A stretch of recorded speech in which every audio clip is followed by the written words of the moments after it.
Okay, welcome to the Buck and Over.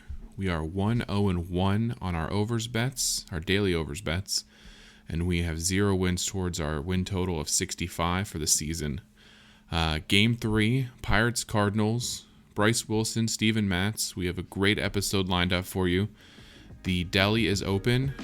Welcome to the hit parade. Let's raise it. Let's raise it. Let's raise it. What a game. Highly entertaining throughout. We're going to break everything down. We're going to go over some details. And we're going to get into the Buck and Over.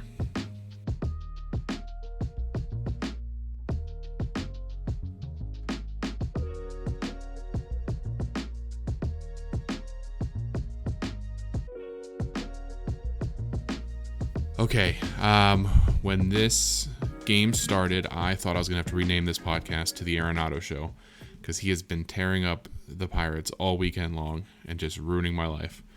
Although not completely, he is on my fantasy baseball team, so I'm loving that. The over-under for today's game was 8.5 runs. So let's get into a quick recap, kind of go over everything that happened, and then we'll kind of break things down a little bit more. So like I said, bottom of the first, Tyler O'Neill had a sac fly. Goldschmidt gets on, and who else? Arenado, 2-run home run, makes it 3-0. Twitter was ablaze. Sell the team. All the usual suspects were out in force. But then the top of the third came around, and you have Roberto Perez with a single. You have Brian Hayes with a single. You have Brian Reynolds with a single. Bases are loaded. Michael Chavis comes up. Bomb. Grand salami. Deli's open. 4-3. Place goes nuts. And by the place, I mean my house where I was. 7 runs, 3 innings. We're already there. My overbet, I'm so comfortable with it. I'm relaxed. I'm building these IKEA furniture things, these cabinets, and I don't even, I have the sound on like it's the radio. Later in the inning, Diego singles, and then Newman, who everybody loves to hate, doubles him home, 5-3. So that's 8 runs. We go to the top of the fourth.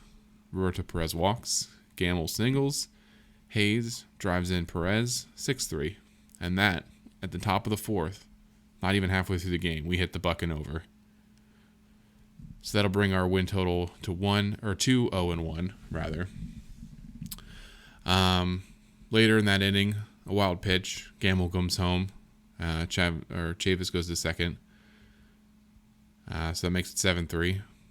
And then we fast forward to the top of the seventh. Diego Castillo, another single. He had a great game.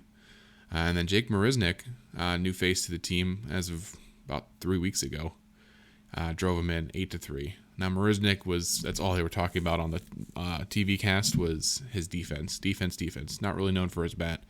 He actually had a couple hits and an RBI, so, you never know. Dylan Carlson, sac fly. That brought Bader home, so it was 8-4.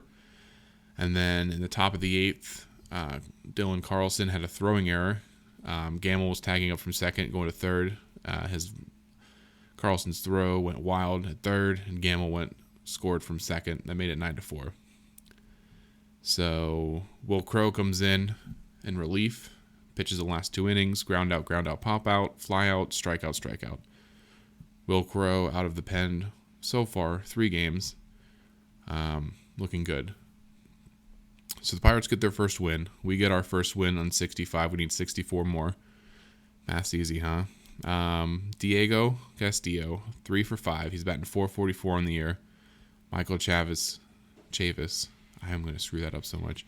Michael Chavis, 3 for 4. 4 RBIs with that grand slam and a double. Brian Hayes keeps hitting 2 for 5 with a ribby. And he's batting .400 on this early season. And defensively, you have great plays by Kevin Newman. Just really nice defensive plays. You also have Brian Hayes, who could win the Gold Glove this year, and performing so well on defense that Arenado bobbled the ball a couple times and actually had an error himself. So,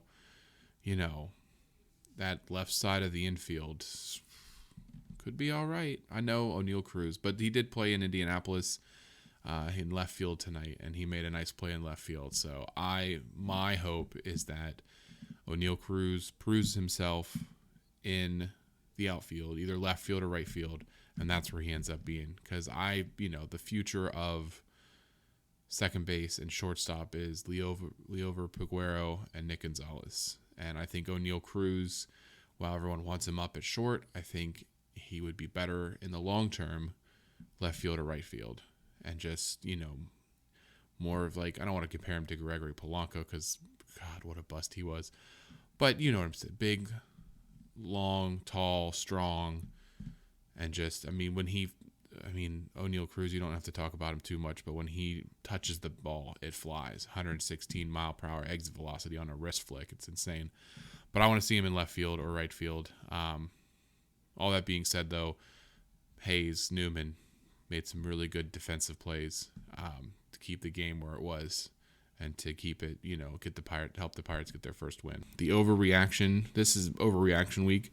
Like I said in my earlier episodes, when it's going bad, everyone's jumping off a cliff. Everyone's ready to abandon ship, trade everybody. But when it's going good, you feel like you're going to the playoffs. And that's what makes the first couple weeks, the first month of baseball so exciting. Because you just don't know. You don't know when a team's going to take off. You don't know when they're going to start getting hot. And it's very exciting. But it is overreactions. Because the team is who they are. They probably won't go very far. Realistic expectations, 65 wins. Let's just keep 65. One bad thing, well, not bad, but, Bryce Wilson didn't look great. He was 4 innings pitched, 5 hits, 3 earned runs, 2 strikeouts, and he gave up that home run. But not as bad as Steven Matz. 7 earned runs over 3 innings, but he did get 5 strikeouts. So starting pitching early on seems to be a little shaky for both teams. Could be due to the shortened spring training. Could be due to just them sucking. But, if the Pirates are going to compete in the future years, they're going to have to find some good starting pitching. Maybe somebody like Quinn Priester, or they find a veteran. I don't know. They're going to have to find somebody.